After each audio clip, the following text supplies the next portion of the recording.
Soyez abondamment bénis. Aujourd'hui, nous sommes dans la suite de notre étude sur le livre de l'Apocalypse. Donc, comme j'ai l'habitude de le dire, nous sommes en train de faire une étude chapitre par chapitre de tout le livre de l'Apocalypse. Et donc, aujourd'hui, nous sommes dans le chapitre 20. Voilà, et dans ce chapitre-là, nous allons voir le règne de 1000 ans et le jugement dernier. Vraiment, c'est deux thèmes très importants.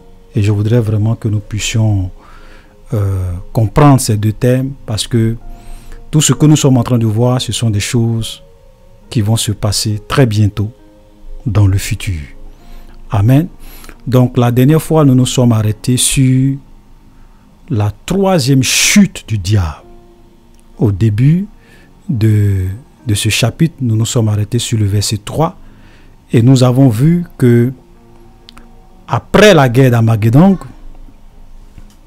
Dieu va réellement déléguer un ange qui va venir, qui va saisir Satan, le dragon, le serpent ancien, et qui va le lier pour 1000 ans. Ok, donc nous pouvons même lire, voilà, pour nous rafraîchir un peu la mémoire.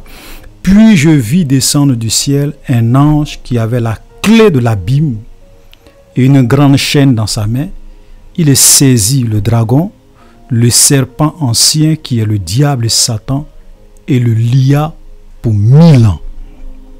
Verset 3, il le jeta dans l'abîme, ferma et scella l'entrée au-dessus de lui, afin qu'il ne séduise plus les nations jusqu'à ce que les 1000 ans fussent accomplis. Après cela, il faut qu'il soit délié pour un peu de temps. Voilà, donc là, on avait simplement parlé de la troisième chute du diable et nous avons dit que Satan, le serpent ancien, le dragon, le malin, ira de chute en chute, en chute, en chute, jusqu'à sa destination finale, qui est les temps de feu et de soufre. Donc du troisième ciel, il a été chassé et il est descendu dans le deuxième ciel. Ok? Du deuxième ciel, il sera également chassé, il va descendre sur la terre. Et de la terre, il va réellement descendre dans l'abîme où il sera lié et enchaîné pendant 1000 ans. Et lorsque les 1000 ans seront écoulés, on va le saisir et cette fois-ci, il va aller directement dans sa destination finale, qui est les temps de feu et de soufre. Donc, voilà la fin du diable, voilà la fin de ce chérubin protecteur qui a eu un jour dans son cœur la prétention de devenir comme Dieu. Mais malheureusement, tous ses projets ont échoué et sa fin sera les temps de feu et de soufre. C'est pour cela qu'aujourd'hui, le diable veut s'arranger. Parce que eux, ils savent que c'est fini pour eux. Il n'y a plus de salut pour les esprits, il n'y a plus de salut pour le diable. C'est pour cela que Satan ne va jamais aller demander pardon à Jésus. Non, c'est fini. Voilà, ils connaissent leur sort. Ils savent que leur sort, c'est les temps de feu et de soufre. Et comme ils ne veulent pas aller seuls, ils veulent vraiment entraîner avec eux le maximum de personnes. Ok, pour les entraîner dans la rébellion, pour que tous ces hommes et ces femmes puissent terminer là où eux, ils vont terminer. Voilà, donc ça c'est vraiment quelque chose de très important et comme je le disais dans la vidéo précédente, vous voyez qu'ici il n'y a même pas de combat parce que Satan n'est pas l'égal de Dieu. Jésus ne va pas venir se battre avec Satan, impossible, c'est une créature. Donc c'est une créature comme lui, un ange comme lui qui va descendre, qui va le saisir, qui va le lier et qui va le jeter dans l'abîme. Frères, c'est pour cela que nous ne devons jamais avoir peur du diable, ni craindre le diable. Tant que nous craignons Dieu, tant que nous obéissons à la volonté de Dieu, tant que nous marchons dans la sainteté, dans la pureté, tant que nous avons donné notre vie à Jésus et que nous marchons conformément à sa parole, aucun démon, aucun sorcier, aucun mystique, même tous les sorciers du monde, même tous les démons avec à leur tête le diable lui-même en personne, ils ne peuvent rien contre un véritable enfant de Dieu. La Bible dit que l'ange de l'Éternel campe autour de ceux qui le craignent. Voilà. C'est pour cela que, comme je le disais La dernière fois, on est souvent surpris de voir des chrétiens qui disent que non, je ne vais pas être le poulet des sorciers, le mois de décembre arrive, le mois de janvier arrive, dois jeûner, je dois prier pour ne pas être le poulet des sorciers, pour ne pas être le mouton des sorciers. Mais comment toi, un enfant de Dieu, tu peux imaginer un seul instant que tu peux être le poulet d'un sorcier? Frère, je me couche et je dors. Personne ne peut faire de moi son poulet. Personne ne peut faire de moi son sorcier et son mouton tant que je crains Dieu et que je suis dans la vérité. Impossible. Alléluia. Voilà. Le problème, c'est que beaucoup de personnes aujourd'hui n'ont pas une vie de sainteté. Ils ont un pied dedans, ils ont un pied dehors. Ils trompent leur pasteur, pour ne pas dire qu'ils se trompent eux-mêmes, en se disant chrétiens, mais en menant une double vie dans le secret. Et je l'ai dit, tous ceux qui pratiquent le péché, même le plus petit sorcier de ton village, s'il veut te détruire, il va te détruire. Parce que la Bible dit que celui qui pêche est du diable. Mais celui qui est né de Dieu ne pratique pas le péché. C'est très important. C'est pour cela que la Bible nous dit que nous devons nous sanctifier. Même la Bible dit que sans la sanctification, nul ne verra Dieu. Voilà. On ne dit pas qu'on est sans péché. On ne dit pas que on ne peut pas tomber ou bien que nous sommes des super hommes, on a atteint des sommets où on ne peut plus jamais pécher. Non. Mais celui qui craint Dieu, ce n'est pas celui qui se plaît dans le péché, qui pratique le péché, qui nage dans le péché. Non. C'est quelqu'un dont la vie est une vie qui est conforme à la parole de Dieu. Et il se bat pour éviter tout ce que Dieu n'aime pas dans sa vie. Alléluia. Donc voilà un peu le diable. Donc il va être lié pour 1000 ans dans l'abîme. Parce que Jésus ne va pas permettre à ce que pendant son règne de 1000 ans sur terre, que le diable soit là, qu'il y ait des démons en train de tenter les gens, tromper les gens. Non.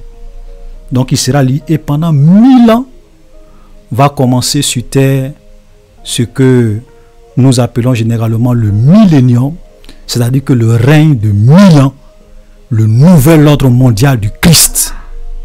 Alléluia. Vous savez, c'est vrai qu'aujourd'hui quand on parle du nouvel ordre mondial, dans le milieu chrétien, ça a une connotation un peu démoniaque, mais le véritable nouvel ordre mondial, ça sera avec Jésus.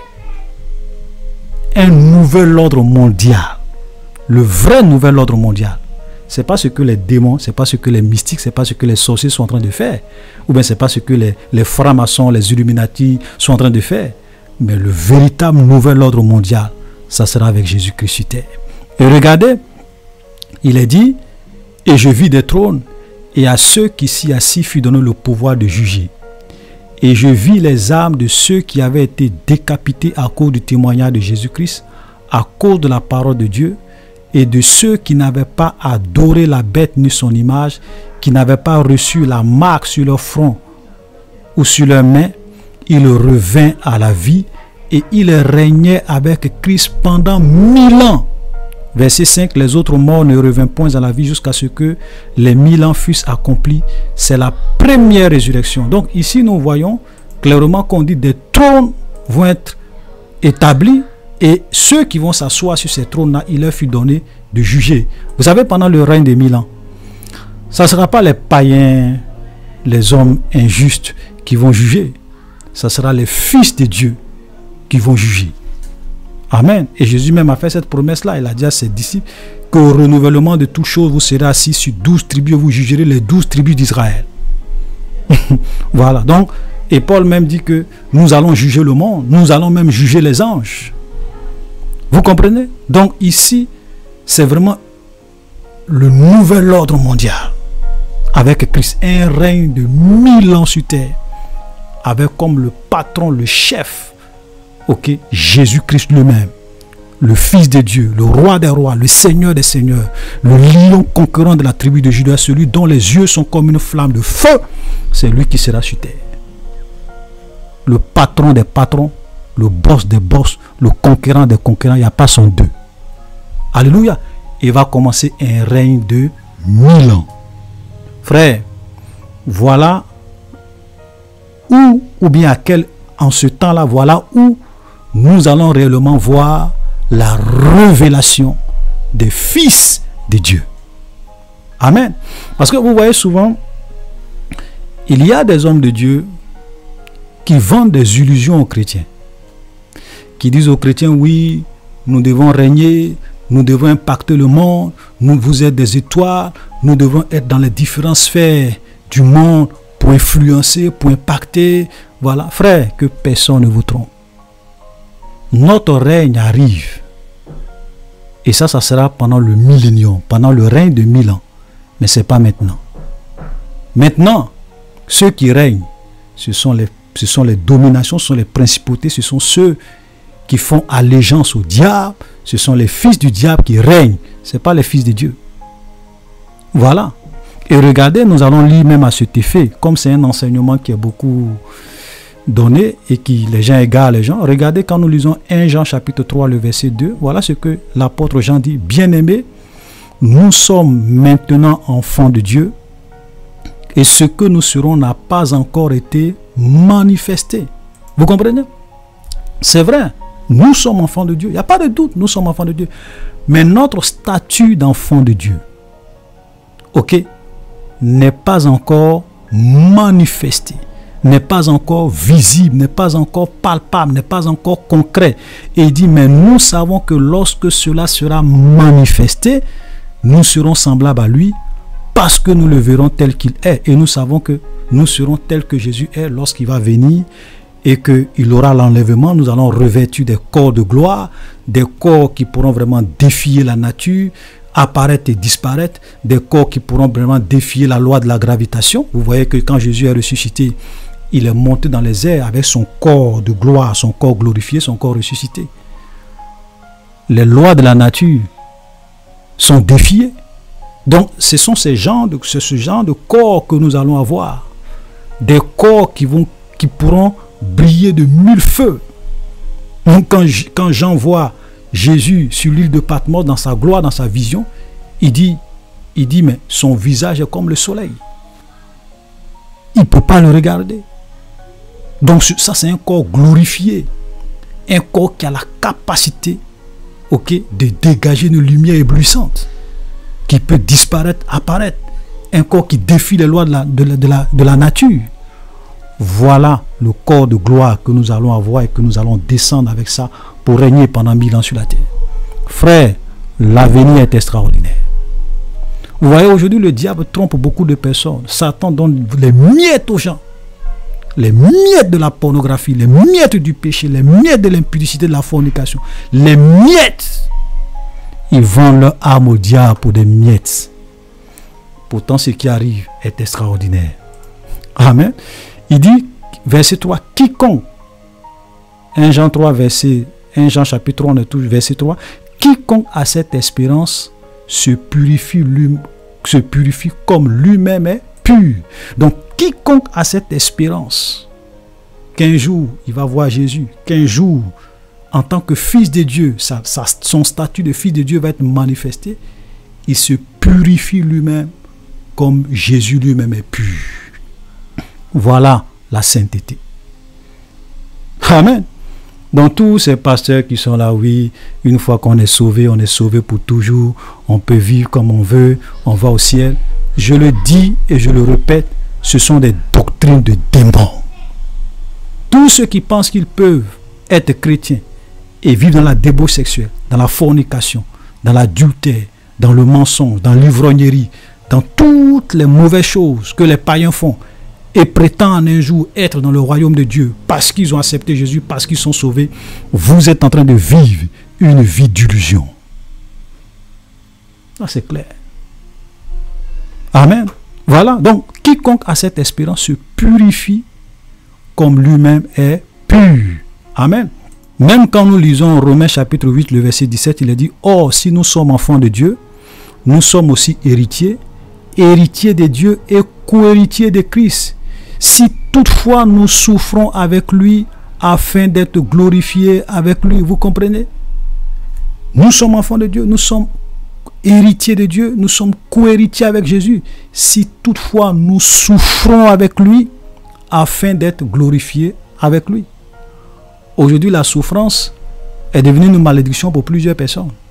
Non, un chrétien ne doit pas souffrir, un chrétien ne doit pas être pauvre, un chrétien ne doit pas être ceci, un chrétien ne doit pas être cela.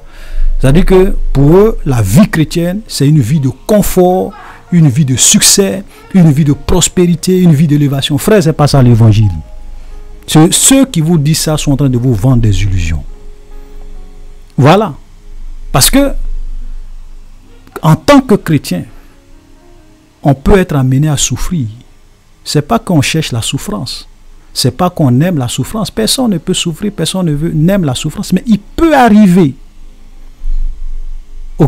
des moments dans notre vie, ou des situations dans notre vie, qui vont faire que nous serons amenés à souffrir, parce que nous voulons faire ce que Dieu dit, parce que nous voulons obéir à la parole de Dieu, parce que nous voulons nous conformer à la volonté de Dieu. Ça là, ça entraîne souvent la souffrance.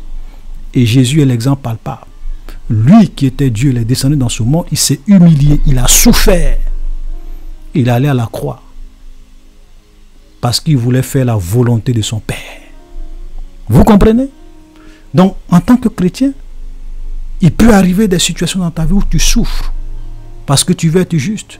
Parce que tu veux obéir à Dieu. Donc, la vie chrétienne n'est pas toujours une vie de confort, de prospérité, d'élévation, de bénédiction, de succès. Non. Voilà ce que la Bible dit. Si toutefois nous souffrons avec lui afin d'être glorifiés avec lui, j'estime que les souffrances du temps présent ne sauraient être comparées à la gloire à venir qui sera manifestée pour nous. Amen. Les souffrances du temps présent ne seront pas comparables à la gloire à venir. Donc, pendant que nous sommes dans ce monde, nous pouvons souffrir, nous pouvons tout perdre. Voilà. Parce que nous voulons plaire à Dieu. Mais nous devrons toujours nous retenir que ce qui arrive est au-delà. 1 milliard de fois au-delà des souffrances que nous subissons aujourd'hui. C'est pour cela que nous ne devons jamais perdre courage. Paul a dit, ni la mort, ni la vie, ni l'épée, ni ce siècle présent, ni le siècle à venir, ni les hauteurs, ni les profondeurs ne pourront nous séparer de l'amour de Jésus manifesté pour nous. Amen. Vous voyez que toutes ces histoires de tu vas régner, tu vas gouverner, frère, ce monde est sous la puissance du diable. Ce n'est pas nous qui sommes appelés à régner dans ce monde. Jésus a été clair. Jésus a dit, mon royaume n'est pas de ce monde. Si le maître lui-même dit que son royaume n'est pas de ce monde, ce n'est pas nous qui sommes ses disciples qui allons dire que non, notre royaume est de ce monde, que nous devrons impacter, nous devons influencer, nous devrons dominer. Mais vous prêchez toutes ces choses. Quel est le résultat de vos impacts? Quel est votre impact aujourd'hui dans le monde? Le péché ne fait que croître. L'iniquité abonde d'année en année. Les fils du diable sont en train de gagner du terrain. Ils s'apprêtent même à implémenter leur nouvel ordre mondial. Où est le résultat de votre impact? La Bible est claire, Jésus est clair, ce monde est sous la puissance du malin. Mon royaume n'est pas de ce monde. Donc si le maître lui-même dit que son royaume n'est pas de ce monde, qui sommes-nous pour vouloir vraiment établir notre royaume, pour pouvoir influencer ce royaume qui est le royaume de son ennemi? Vous voyez, ça n'a pas de sens. Donc nous devons comprendre que notre règne arrive, mais ce règne est dans le futur et ça va commencer avec le millénium. Et regardez le verset 19 de Romains chapitre 8. Aussi la création attend-elle avec un ardent désir la révélation des fils de Dieu. Donc quand Jésus va venir établir son règne de 1000 ans sur la terre, la nature vraiment va renaître. La nature va renaître, la verdure va renaître, le monde va changer. Il y aura des choses extraordinaires, des choses même qu'on ne peut même pas imaginer aujourd'hui. La nature va renaître, le monde va être bouleversé, va subir une transformation profonde. Ok? Voilà. Et regardez un peu, nous pouvons même lire un peu ce qui va se passer à cette époque-là, lorsque nous lisons Ésaïe chapitre 11, ok, à partir du verset 6, regardez, on dit, le loup habitera avec l'agneau, et la panthère se couchera avec le chevreau, le veau, le lionceau et le bétail qu'on engraisse seront ensemble, et un petit enfant les conduira. La vache et l'ours auront un même pâturage, leurs petits un même gîte, et le lion comme le bœuf mangeront de la paille. Le nourrisson s'ébattra sur l'antre de la vipère, et l'enfant sévré mettra sa main dans la caverne du basilic. Il ne se fera ni tort ni dommage sur toute la montagne sainte de Dieu, car la terre sera remplie de la connaissance de l'Éternel comme le fond de la mer par les eaux qui le couvrent. Vous comprenez? C'est-à-dire que même les animaux qui sont aujourd'hui, dont la nature a été modifiée, changée par le péché d'Adam, ils vont revenir à leur nature originelle. Donc, l'agneau et le lion pourront vivre ensemble. Il n'y aura plus de violence. Voilà, donc vous voyez que l'ordre environnemental sera bouleversé. On va revenir un peu comme au temps du jardin d'Éden. Ok, voilà.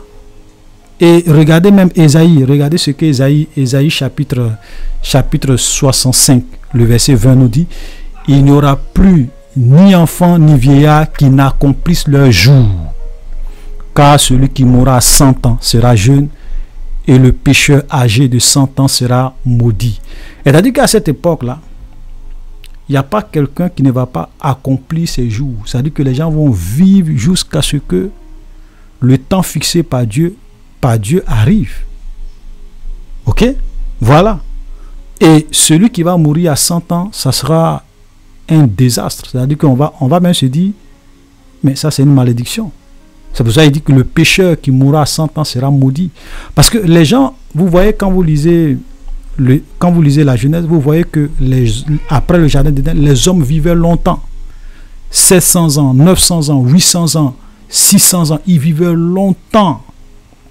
Ok, c'est le péché qui a fait que Dieu a dit qu'il va vraiment diminuer, il va limiter, ok, l'âge des hommes à 120 ans. Mais avant, ce n'était pas comme ça. Donc tout ça va revenir à la surface. Amen. Parce qu'à cette époque-là, il y aura toujours des hommes, des pécheurs. Parce que à la guerre d'Armageddon, tout le monde, tous les pécheurs ne vont pas mourir. Ok? Parce que donc il y aura des hommes. Nous on aura un corps glorifié, mais il y aura des hommes sur la terre, les survivants de la guerre d'Armageddon, les hommes qui seront là, qui pourront vraiment faire des enfants, qui pourront vraiment se reproduire, et cela va faire que la terre va être remplie d'êtres humains, des milliards et des milliards d'êtres humains. Ok? Donc ceux-là pourront faire des enfants et les enfants de leurs enfants pendant ce règne de 1000 ans. Frère, vous comprenez? Voilà, donc c'est de ceux-là un peu qu'on parle. C'est-à-dire qu'ils pourront faire des enfants. Il n'y a pas un enfant ou un vieillard qui ne va pas accomplir le nombre de ses jours. Donc les gens vont réellement vivre très longtemps.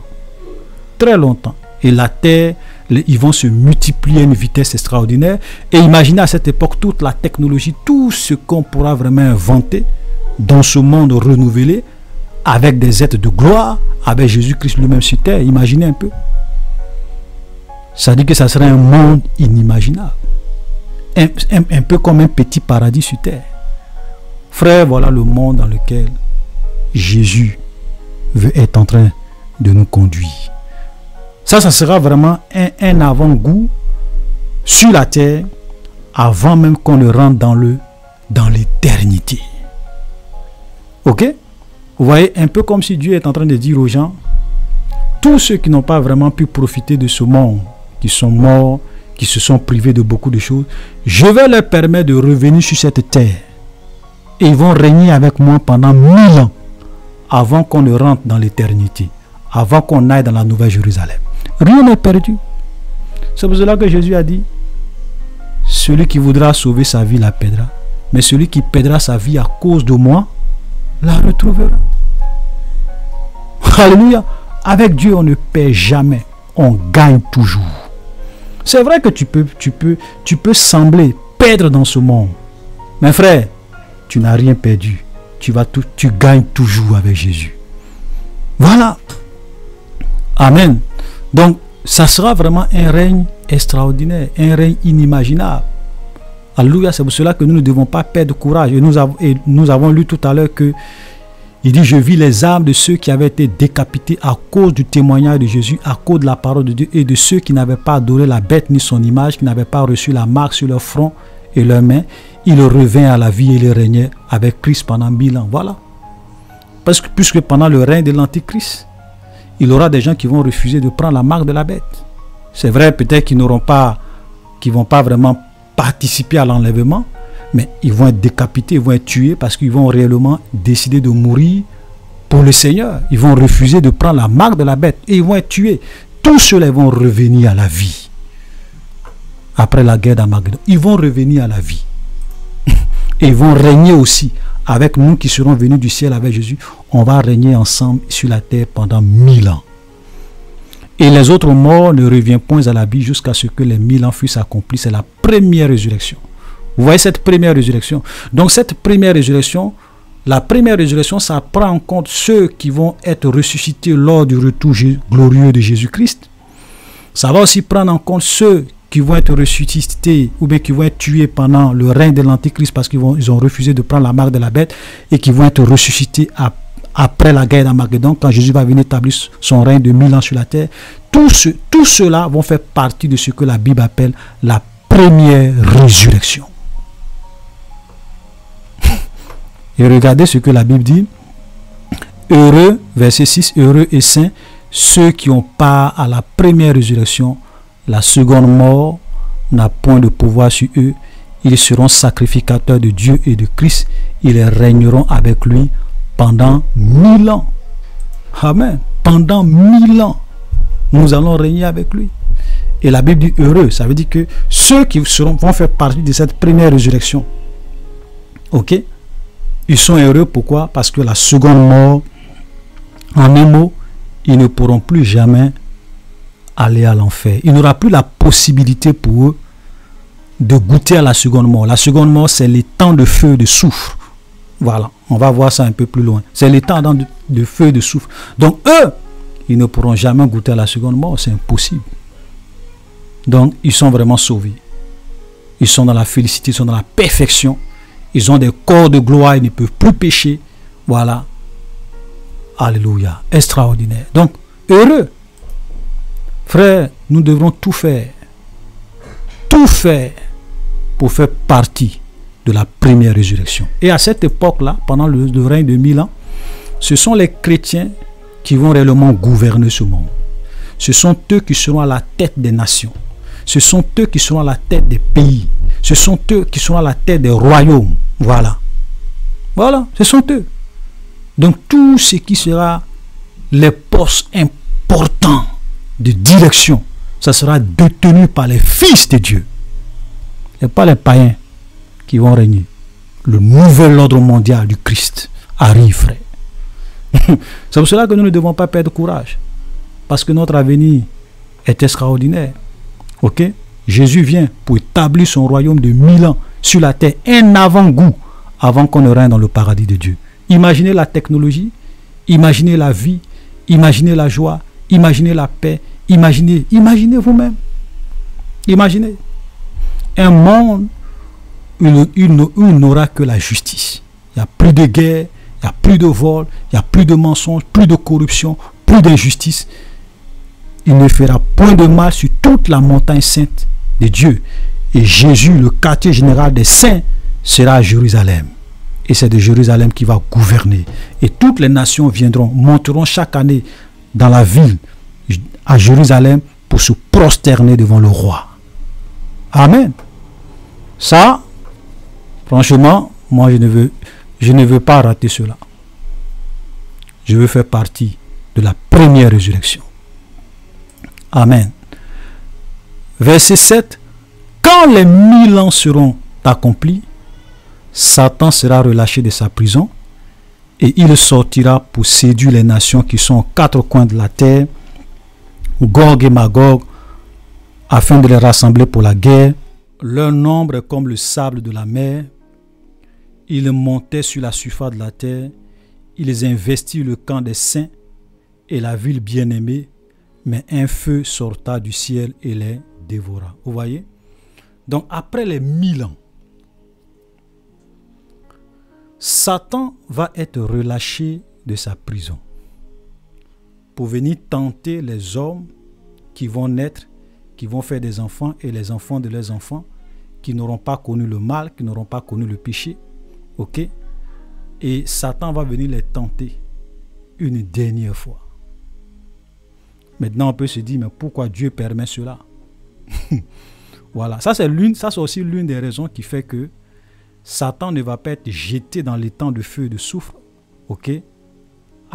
Parce qu'on a vu qu'après la guerre, à la fin de la guerre d'Armageddon, le faux prophète, la bête et le faux prophète vont être jetés vivants dans les temps ardents de feu.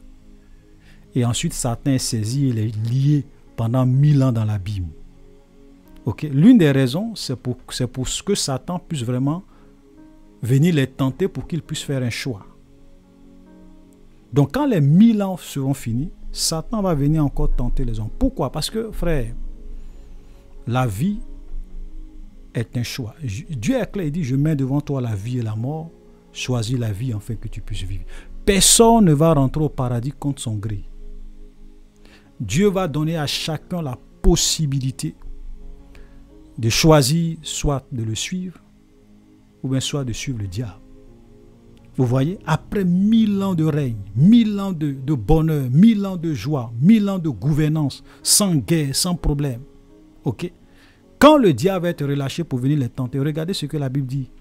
Leur nombre est comme le sable de la terre. Ils montaient sur les... leur nombre est comme le sable de la mer. Vous imaginez? Ça veut dire que des milliards et des milliards de personnes. Leur nombre est comme le sable de la mer. On ne peut pas compter. Satan va réussir à les séduire. Tout ça pour montrer que vous voyez combien de fois le cœur de l'homme est tortueux. Vous pensez que pendant les 1000 ans, on ne leur a pas enseigné qui est le diable, on ne leur a pas dit comment le monde était avant, on ne leur a pas dit comment le chaos est entré dans le monde à cause du diable. On leur a enseigné tout ça. Mais quand Satan va sortir pour venir les tenter, ils vont croire encore au mensonge du diable et ils vont le suivre. Pour aller vraiment, pour encore se rebeller contre Dieu, contre Jésus, contre la ville sainte, parce que la ville sainte, ça sera Jérusalem. La ville bien-aimée, c'est là-bas réellement qu'il aura, je vais dire, ça sera la ville vraiment des élus de Dieu. Et ils vont vouloir vraiment attaquer cette ville dans leur rébellion, parce que Satan a réussi à les séduire. Et la Bible dit qu'un feu va descendre et va les consumer. Vous voyez? Voilà la vérité. Donc, Dieu va permettre ça pour que chacun puisse être mis devant ses responsabilités. Personne ne va entrer au ciel par force. Personne ne va aussi entrer à l'enfer par force. Chacun va faire son choix. Et le choix, si tu choisis la vie, tu vas vivre. Si tu choisis la mort, tu vas connaître la mort. Voilà. Vous comprenez? Donc voilà. Ça encore, ça prouve, comme je le disais la dernière fois, que Dieu nous a dotés d'un libre arbitre. Et nous devrons exercer notre libre arbitre pour le choisir ou pour choisir le diable. Voilà. Verset 10. Et le diable qui les séduisait. Parce que quand il va finir d'accomplir, de séduire ces hommes, et regardez maintenant, voilà sa fin. Verset 10. Et le diable qui les séduisait fut jeté dans l'étang de feu et de soufre, où sont la bête et le faux prophète. Ils seront tourmentés jour et nuit au siècle des siècles. Voilà la fin du diable. Il sera lui aussi jeté dans l'étang de feu et de soufre. Et ils seront tourmentés. Lui, le faux prophète, et tous les démons, ils vont être tourmentés au siècle des siècles. Frère, voilà la fin. Voilà la fin de Satan et de ses démons. Mais regardez ce que la Bible dit. Il dit, je reprends encore ce verset. Et le diable qui les séduisait fut jeté dans l'étang de feu de soufre, où sont la bête et le faux prophète.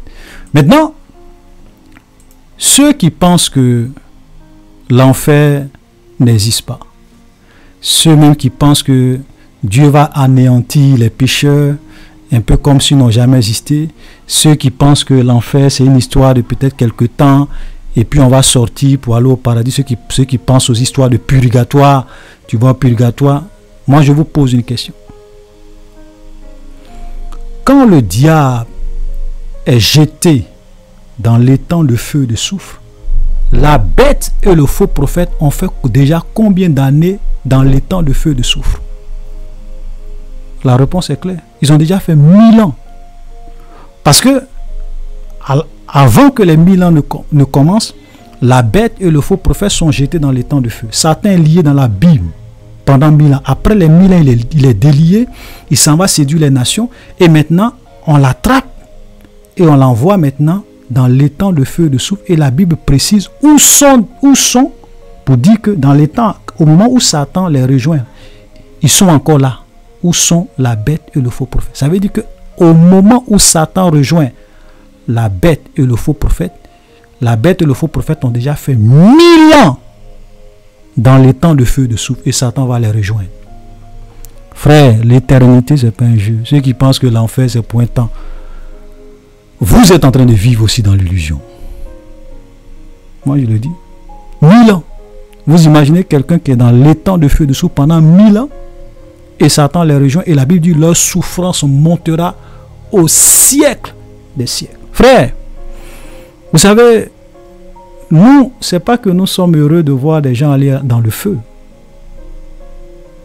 Mais ce qui est écrit doit être prêché.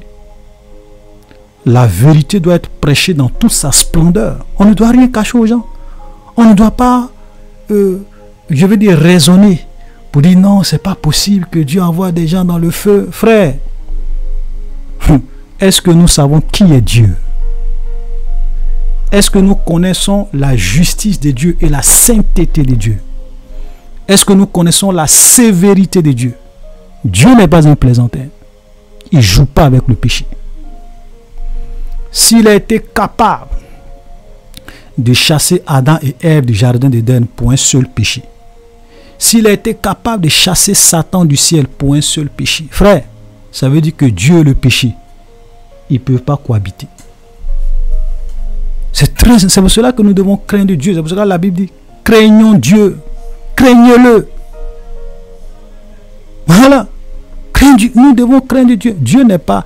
Aujourd'hui, malheureusement, beaucoup de chrétiens, pour eux, ils pensent que Dieu, c'est leur petit copain du quartier, leur ami. Voilà. Il y a des gens même qui prennent le nom de Dieu, qui s'amusent avec le nom de Dieu. Les gens ne connaissent pas qui est Dieu. Moi, souvent, quand je vois les faux prophètes venir utiliser le nom de Dieu, le nom de Jésus, je vais vous dire, même les marabouts et les féticheurs seront traités moins rigoureusement que ces pasteurs au jour du jugement. Leur sort, ça sera terrible, frère. Même les marabouts et les féticheurs, leur souffrance sera moins. Parce qu'on ne prend pas le nom de l'Éternel en vain. Amen. Crois-tu qu'il y a un seul Dieu? Tu fais bien. Même les démons croient qu'il y a un seul Dieu et ils tremblent. Parce qu'ils savent qui est Dieu. C'est nous les hommes souvent qui plaisantons avec Dieu. Dieu n'est pas notre copain. C'est un feu dévorant. C'est vrai qu'il est amour. Mais c'est aussi le lion de la tribu de Juda. C'est un feu dévorant. Amen. Regardez le verset 11. Puis je vis un grand trône blanc. Et ça, c'est le jugement dernier. Et celui qui était assis dessus, la terre et le ciel s'enfuient devant sa face, et il ne fut plus trouvé de place pour eux.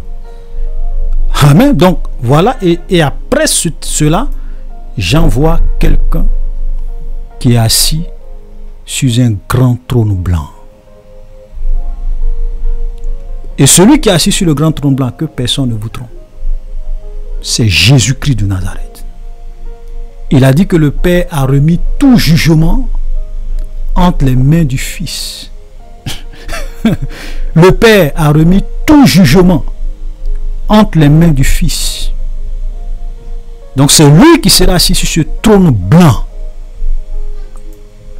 La terre et le ciel vont s'enfuir devant lui. Et il ne fut plus trouvé de place pour eux. Et regardez, je vis les morts. Parce que parmi ces morts, il n'aura pas... Ceux qui font partie de la première résurrection ne font pas partie de ces morts qui vont revenir à la vie pour être jugés.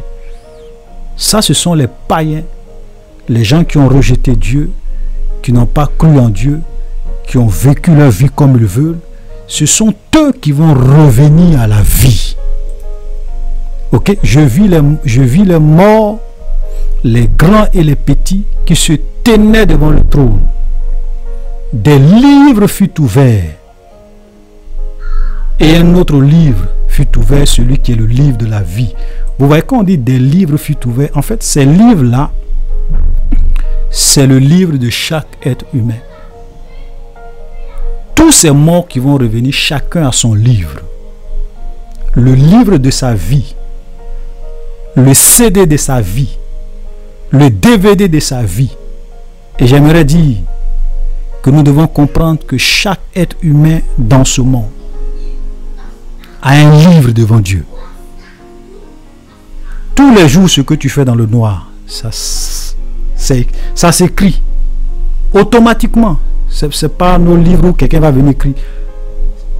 Il y a une écriture. Tout ce que tu fais, c'est écrit, c'est écrit, c'est écrit, c'est écrit. Quand tu vas chercher la femme de ton ami, c'est écrit. Quand tu vis dans la fornication, c'est écrit. Quand tu mens, c'est écrit. Quand tu voles, c'est écrit. Tout ce que tu vas faire, c'est-à-dire que ton pasteur te voit, pas personne, c'est écrit. C'est pour cela que j'ai dit, un enfant de Dieu ne doit jamais vivre sa vie par rapport aux hommes. Tu dois vivre ta vie par rapport à Dieu, parce que chacun a son livre devant Dieu. Et nous l'avons dit que ses yeux sont comme une flamme de feu. Ça pèse, ça voit tout. Rien n'est caché devant les yeux de Dieu. Donc chacun a un livre. On dit des livres furent ouverts. Chacun aura son livre. Et ne pensez pas que ces livres-là, c'est un peu comme nos livres. Hein. Quand tu prends ce livre-là, c'est un peu comme un film. Si je veux imaginer un peu. Toi-même, tu vois le film de ta vie. La technologie du ciel, c'est 1000 fois plus développé que nous, notre technologie, frère. Voilà. Nous, on pense que souvent, on a la technologie. On n'a même pas de technologie ici. Au ciel, ce que nous, on a là, c'est l'époque primitive. Amen. Des livres furent ouverts et il est dit, et un autre livre qui est le livre de la vie. Et les morts furent jugés selon leurs œuvres, d'après ce qui était écrit dans ces livres. Voilà. Donc ça, c'est le livre des œuvres. C'est-à-dire que tout ce que tu as fait sur la terre, c'est écrit dans ce livre. Donc, les morts vont être jugés selon leurs œuvres, selon leurs actions, selon toutes les actions qu'ils ont posées, d'après ce qui est écrit dans ces livres. Tous les gens que tu insultes, tu les traites de menteurs, d'escrocs, tous les gens que tu détruis leur réputation, tous les foyers que les gens détruisent, ces femmes qui détruisent les foyers de leurs camarades, tout ça c'est écrit dans le livre de Dieu. Et au jour du jugement, chacun va répondre de ses actes. Ok? Voilà. Et les morts furent jugés selon les œuvres, d'après ce qui était écrit dans le livre. La mer rendit les morts qui étaient en eux. La mort et le séjour des morts rendit les morts qui étaient en eux. Et chacun fut jugé selon ses œuvres. Voilà. Donc tous ceux qui sont morts et qui sont allés dans le séjour des morts, tout ça, la mort, le séjour des morts vont rendre ces morts. C'est pour cela que je disais que nous devons faire la différence entre l'enfer ou bien le séjour des morts et les temps de feu et de souffle. C'est-à-dire qu'au jour du jugement, la mort et le séjour des morts vont rendre les morts qui sont en eux. Et ces morts-là vont être jugés.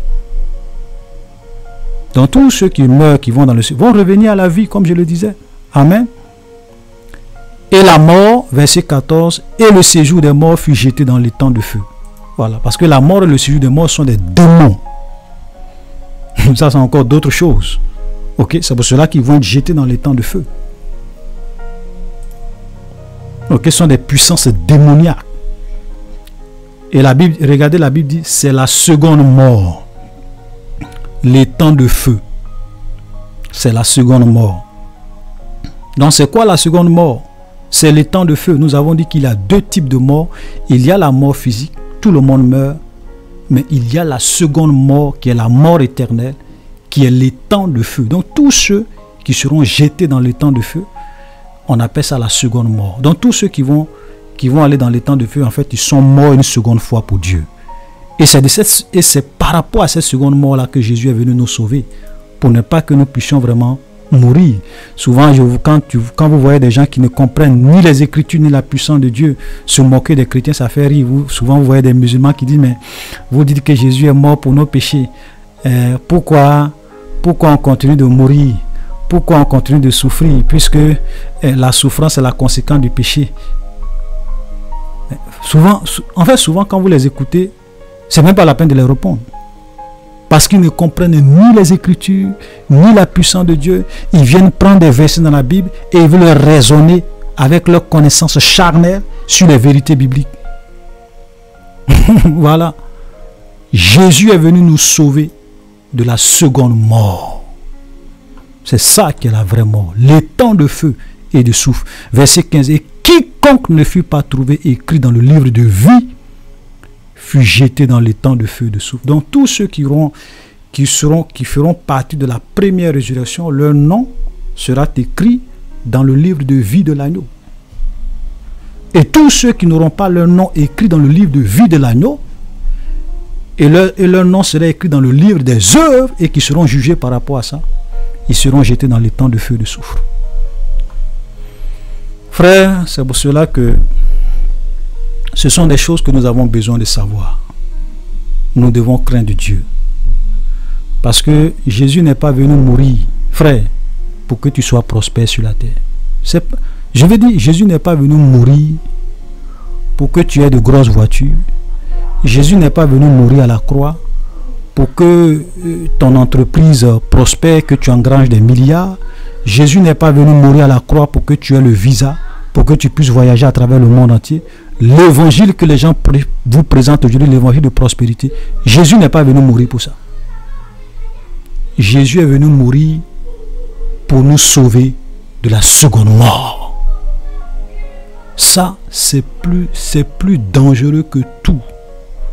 C'est là-bas le diable, les démons, les francs-maçons, les mystiques vont être. Et Jésus ne veut pas que tu sois là-bas. C'est pour cela qu'il est venu mourir pour ça. Voilà. Maintenant, s'il veut, il peut te permettre d'être prospère sur la terre. S'il veut, il peut t'accorder des petites bénédictions sur la terre. Mais il n'est pas venu pour ça. Donc, l'évangile de prospérité, on ne devrait même pas prêcher ça dans les églises. Voilà.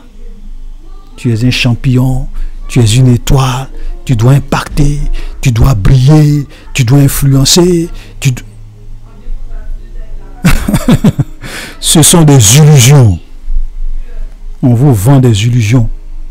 Frère, craignons Dieu. Craignons Dieu. Voilà, chers frères et sœurs, soyez bénis. Ainsi prend fin le chapitre 20. Prochainement, nous allons continuer avec le chapitre 21, le chapitre 22. Shalom et à la prochaine.